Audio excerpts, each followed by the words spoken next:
2025-26 budget വലിയ ആനുകൂല്യങ്ങളാണ് സാധാരണക്കാർക്കും മധ്യവർഗക്കാർക്കും നൽകിയിരിക്കുന്നത്. 12 ലക്ഷം രൂപ വരെ വാർഷിക വരുമാനമുള്ളവർക്ക് നികുതി കൊടുക്കേണ്ടതില്ല.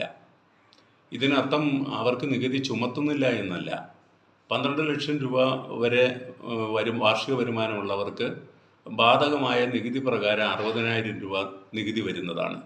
പക്ഷേ അവർക്ക് സർക്കാർ ഒരു ഡിസ്കൗണ്ട് കൊടുക്കുന്നു. അതിനെയാണ് റിബേറ്റ് എന്ന് വിളിക്കുന്നത്. ഇനി എവിടെ വരുന്നൊരു ചോദ്യം എന്ന് പറയുന്നത്, 12,10,000 രൂപ ഒരു കഷ്ടകാലത്തിന് ഒരു 1000 രൂപ വരുമാനം കൂടി കഴിഞ്ഞിരുന്നാൽ നികുതി കൊടുക്കണോ? നികുതി കൊടുക്കണം. പക്ഷേ ഒരു പ്രത്യേകതയുള്ളത്, ഈ വർദ്ധിച്ച വരുമാനമായ 1000 രൂപ മാത്രമേ നികുതിയായിട്ട് വരുള്ളൂ. ബാക്കിയുള്ളതെല്ലാം ഒരു മാർജിൻ റിലീഫായിട്ട് തരും. അപ്പോൾ എന്താണ് മാർജിൻ റിലീഫ്? അത് എവിടം വരെ പോകും? 13 ലക്ഷമായി കഴിഞ്ഞ് തീർന്നാൽ മാർജിൻ റിലീഫ് എത്രയായിരിക്കും?